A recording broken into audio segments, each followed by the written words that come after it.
What's up, guys? Welcome back. Mr. C's Corner. It is Tuesday, April 28th, Transformation Tuesday. Today, we're going to continue to dive into our global economics, international trading lesson from last week, all while listening to a transformative artist. Today, we are listening to Justin Timberlake, JT. Shout out JT. The reason why I chose him is because his career actually started at the Mickey Mouse Club. Then he had his boy band called NSYNC. If you haven't listened to them, listen to them. They are great. I'll probably do them in a Throwback Thursday, but the only thing that they release are bops. Give them a listen. Then he had his solo singing career, and now he also has he's also acted. He's definitely transformed himself throughout his career. He's actually pretty funny too. See him all the time on with Jimmy Fallon. They're totally BFFs. Anyway, so last week we discussed the basics of international trading and global economics. This week we're going to discuss global competition, specifically protectionism and free trade.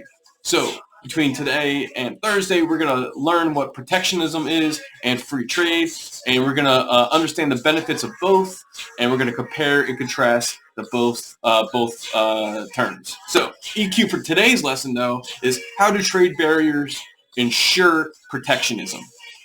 So, Mr. C, I don't even know what trade barriers are, and I don't know what protectionism is.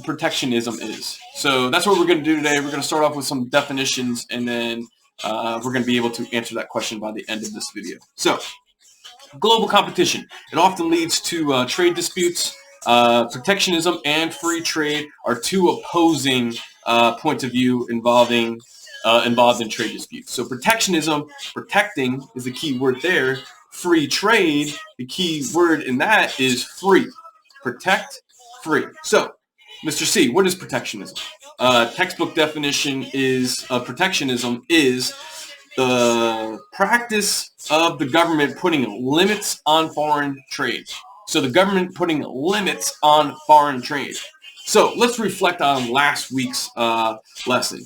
Countries engage in international trading. So international trading, if we remember, the exchange of goods and services between nations, right? We trade with Colombia for coffee. That was the example. And some countries have a comparative advantage. Let's reflect on that term. Comparative advantage, the ability a country has to produce a particular good more efficiently than another country. So, your first question, remember, put it on Schoology. Your first question is, if another country has a comparative advantage for a specific good or a service, why is protectionism needed? Why do we need the government to come in and put limits on what we can bring into our country? So protectionism is a trade barrier, and there are three distinct trade barriers associated with protectionism, and they are tariffs, quotas, and embargoes. So right now we're going to define them. If you need to pause the video while I define them, that's fine. I'm going to repeat them twice. All right, so the textbook definition for tariffs. A tax or a fee placed on imports, right, to increase the price in the domestic market. So it's a fee basically on imports, stuff that we're bringing in, right? Remember that from last week? Ensure to protect the domestic market. What is the domestic market, you ask? Well, let's break down that term. Domestic. Domestic means home, and market is economy. So let's talk. So it's there. Tariffs are there to protect the U.S.'s economy. That's basically how I'm putting it as. You can come up with your own definition. If you do come up with your own definition, let me know what you come up with. That's mine. So a government can impose a trade sanction or penalty on another country, usually by adding these tariffs. Now, tariffs are catching all the buzzwords in international trading now because of the U.S. and China, the tariffs there, and the whole trade war and all that. I'm not going to be discussing that. I'm not going to be getting into anything that can be construed as political. I'm just going to give you the straight terms for this stuff. So that's what tariffs are. Quotas. Quotas are a limit placed on the quantities of a product that can be imported. So quota is a limit on the quantities. Talking about the total number of items being brought into a country, right? pretty common sense. So quota is a limit on the number of items, and tariff is a fee on those items coming in. Usually they're not. It's not like there's a quota and a tariff and an embargo. It's usually one or the other. But embargo is a ban on the import or export of a product.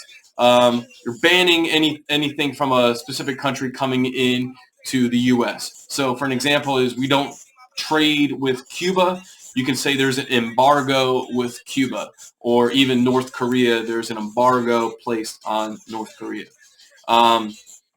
So an embargo, it's a trade barrier that is usually used for political or military reasons. You can look up the reasons why we do not trade with Cuba or North Korea. So look that up. That's your own research. So second question. So Japan practices protectionism in the areas of rice farming and auto production. So your second question is, what areas does the U.S. practice protectionism? You're going to have to do a little bit of research on that one. Really think about it. What products or services do we try to protect here in the U.S.?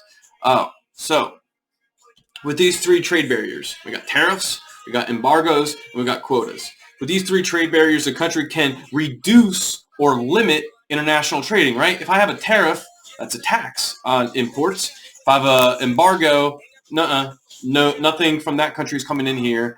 Or if I have a quota, that is a limit on the quantity. So that is reducing international trading for a country.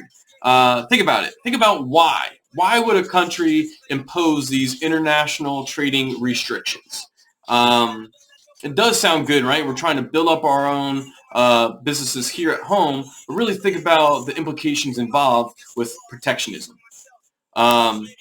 Protectionism decreases competition, international competition, and generally increases the prices that consumers pay for goods and services. Because if there's a tax, that means that the product, instead of it being $1, let's just say it's $1.10, right? So they're going to impose a 10% tax. So protectionism decreases competition and also could increase prices for consumers on these goods and services. That's why more countries are moving towards free trade, but that's for Thursday's lesson. So on Thursday's lesson, we are going to be talking about free trade, the benefits for free trade, and then we are going to compare free trade with protectionism, compare and contrast the two, and we're going to be looking at the benefits for both of them. Then you are going to make a decision on which way that we should go here in the U.S., protectionism or free trade. So that's going to be on Thursday. Today was a pretty quick lesson. Hopefully we can answer our EQ. Our EQ, if we remember, is how do trade barriers ensure protectionism? How do trade barriers or tariffs, quotas, embargoes ensure protectionism, or the practice the government putting limits on foreign trade? Let me know. That's your second question. That was your EQ. Remember to put your answers to the two questions on Schoology. And also you have a bell ringer. It's found in the About section of this video.